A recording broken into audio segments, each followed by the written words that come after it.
for showing screening movies. Yeah! Actually, this is our official festival screening. So I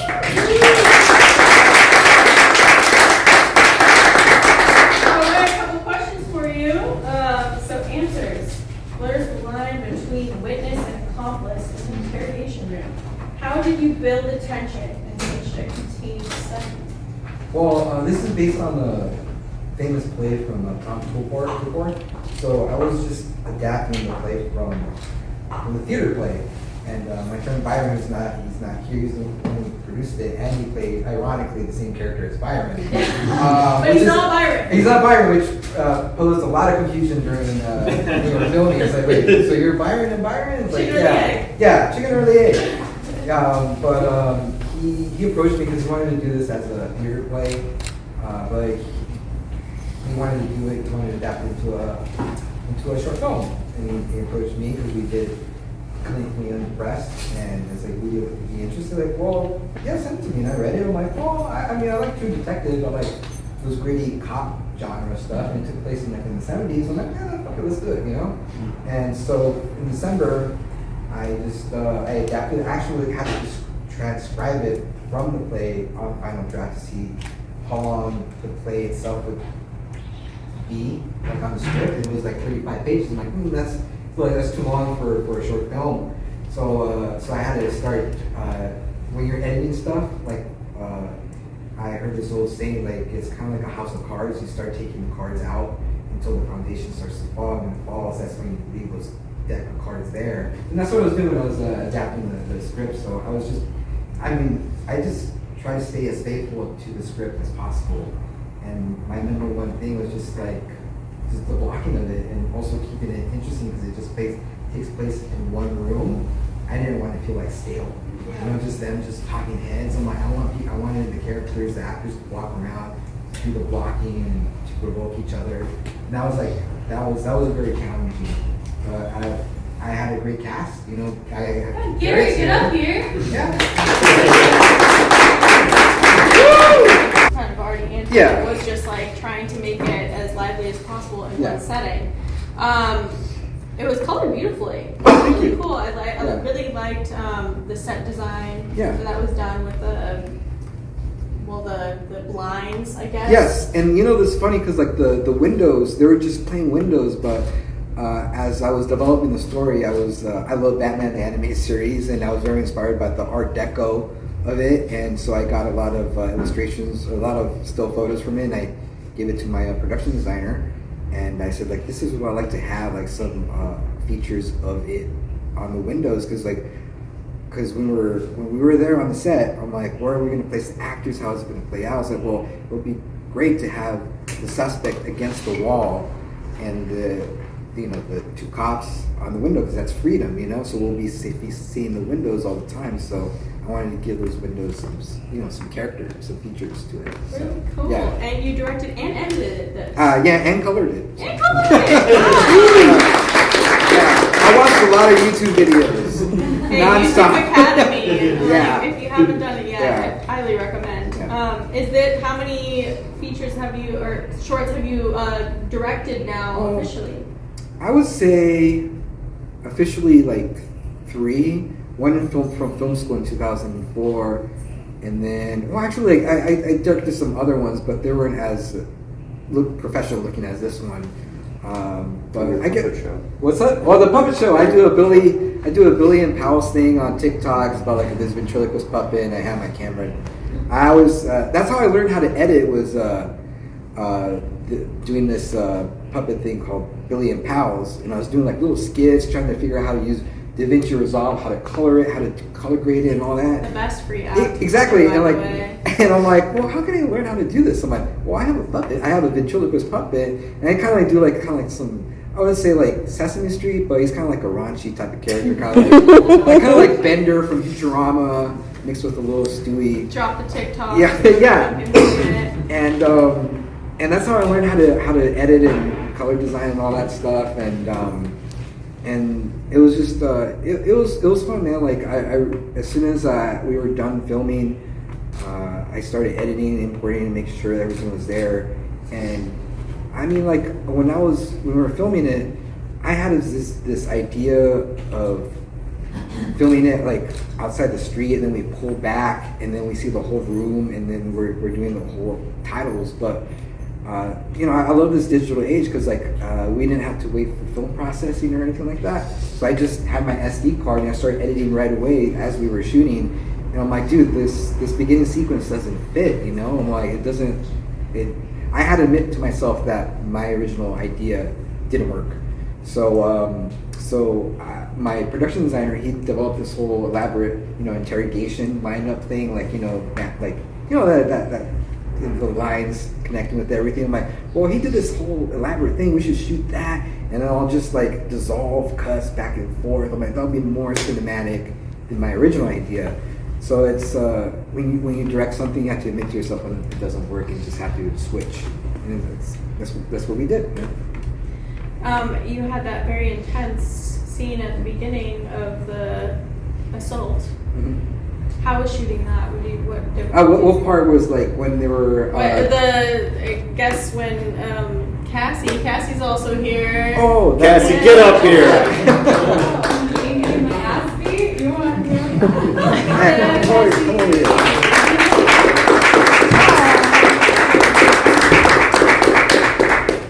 Well, that's something that I wanted to do. That wasn't in the play, but Christopher Nolan does that a lot, where the characters are talking in the scene and they flash back to other moments in the story. And I wanted to try something similar to that. And just since it takes place in the 70s, I wanted to have a 16:8mm kind of vibe to it with scratchy film to it, and that was just the filter on DaVinci, the Resolve. So I wanted to try that out, but as soon as when I edited that together, I got some notes and I just kind of refined it. And the idea that I had originally when he said stop, and the camera kept on going closer and closer and closer, that was an original idea that I had, because it's been it's like an impact to the audience for me, when I was editing the movie. Yeah. And Cassie, as somebody who was in that assault scene. Yeah, the assault. How was the choreography? Did you find any difficulties? I learned so much, actually. I learned a lot of choreography of how to safely be assaulted. For lack of a better thing to say, I don't know. Our producer and third star, I don't know what you call him, co-star, Byron. Yeah. He has a lot of fight choreography experience. He was the fighting coach. He was the fighting coordinator. So he taught me a lot of safety moves, and my assaulter is actually in this audience. It's right there. Don't let him go. And he was a very great and assaulter.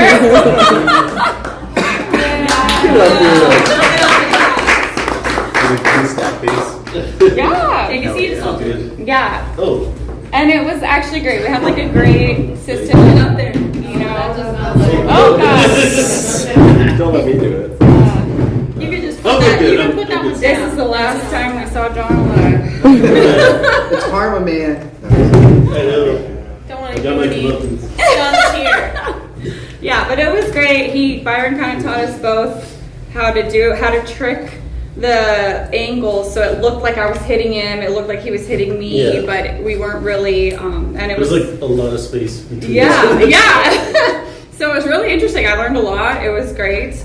And it was just, we always checked in with each other, and it was actually really, really great, informative experience. Nancy was on set and she was our intimacy coordinator.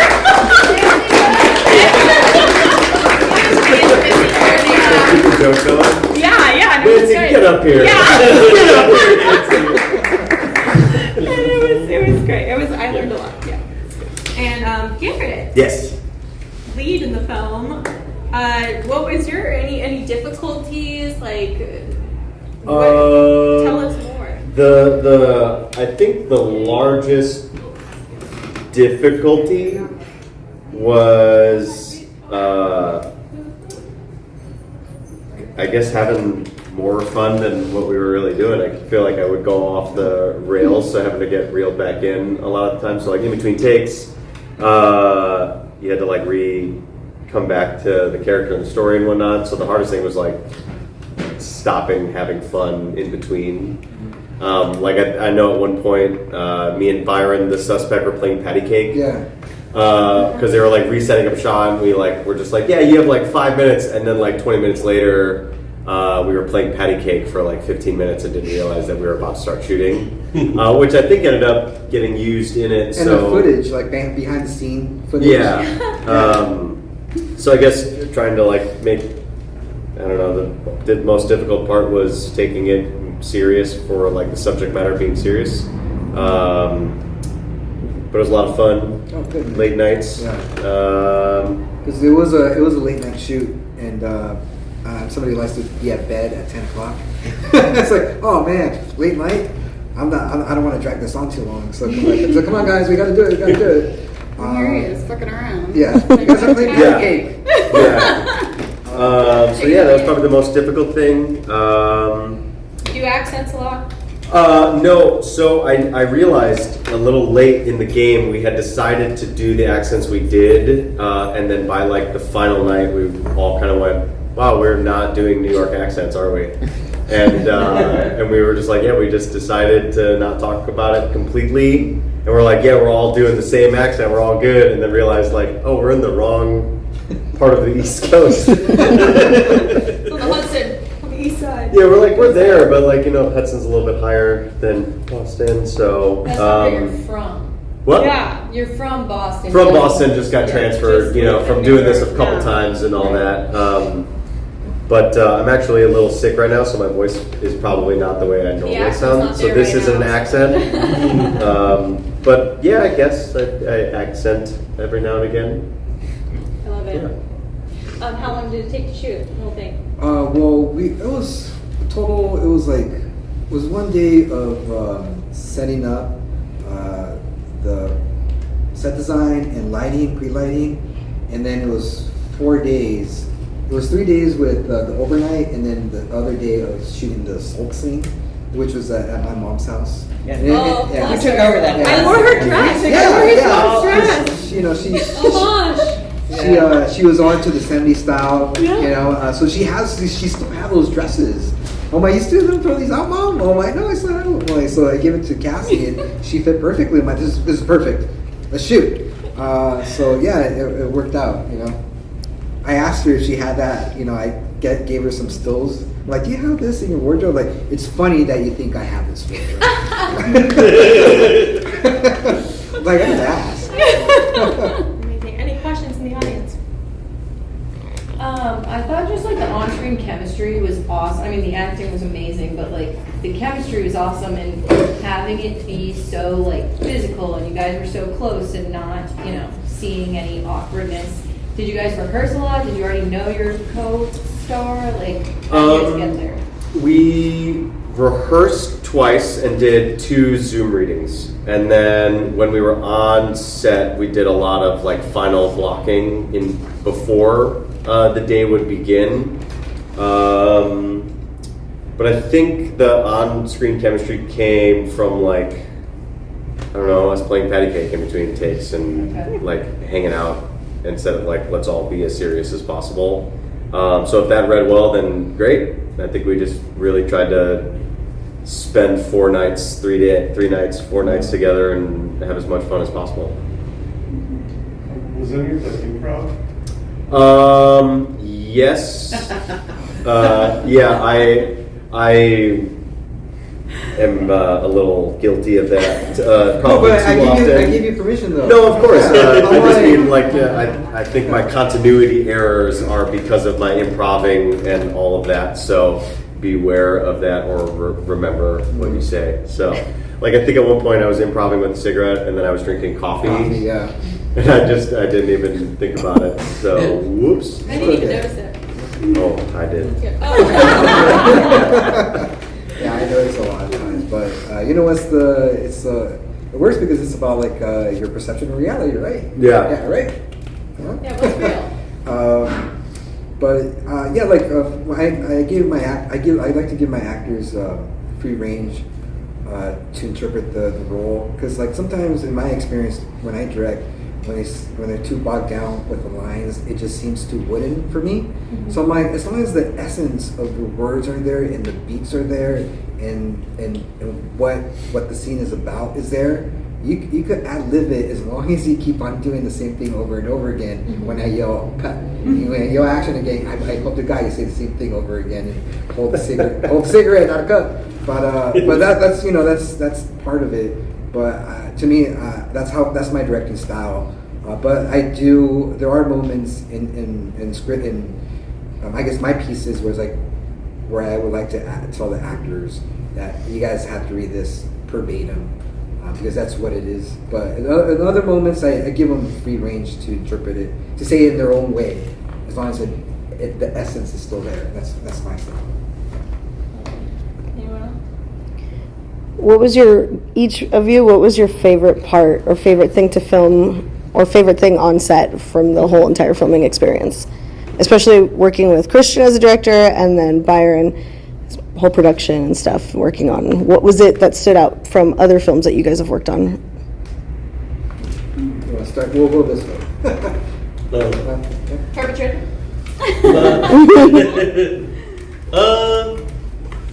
I mean, I just liked it, but we had Byron there because he does have like a fight background, fight choreography background. So there was no method acting at all. I've played an assailant before. Actually, one of the first things I did, it was back like in 2009. I played like a killer, and that time I just started acting, so I was, the whole like, I gotta stay away from the rest of the cast, and listen to the Misfits and get all moody and all that stupid crap. And then, but this time I was like, it's pretend. 1,000% we're gonna pretend. I'm like, I taught her a few things with like the choke. She's 100% in control. I didn't have to get into my head or anything, or watch serial killer videos, and none of that bullshit at all. It's not a murder. Yeah, 1,000% pretend, and yeah, it worked out. We worked well together on a few things. I just told Byron, just tell me what you want me to do to her, and we'll just leave it at that. And yeah, and worked out. That's how you got engaged. I was there. I was Yeah, and then Nancy helped. I'm glad she was there. Yeah. Favorite thing for me, crafty is always great, and then making friends really fast is always like a fun experience. You don't really realize how much you know someone in like 36 hours, and then you kind of can always call on them and be like, "Hey, remember that thing we did 7 months ago? Let's do it again." And then they'll hang out with you for another 36 hours. You're like, "Okay, this is great." You mean pancake. Yeah. For me, I think it was just learning a new skill I hadn't learned before, and learning what I needed to work on, and like learning that that I needed a new strength or whatever, that I could get my ass beat, but yeah, learning the new skills of the fight choreography, I think, was the favorite part for me. Well, my favorite part was collaborating with every department and just trying to have that singular vision, the idea, because this is the first, like, even though the crew was small and the cast was small, it felt like a real production, and I haven't done something like that in quite a while. So it was, I was dusting off my directing skills, and it was a little rough for me in the beginning, but then I started to pick it up. The second day was fantastic because everything was just set there. We already knew what we needed to do, and it was just playing around, man. We were just pretending. It's kind of like being in elementary school and you're just pretending, It's like, I'm the superhero, you're the villain, and you're wearing the towel, like a beach towel, and you have that cape. It's the same thing. We're just doing that as professionals now, and I love it. I love that. Even though we're adults, we still get to act like children behind the camera, and act like professionals behind the camera to make it look legit. That's my favorite part, just working with everyone. Thank you guys so much.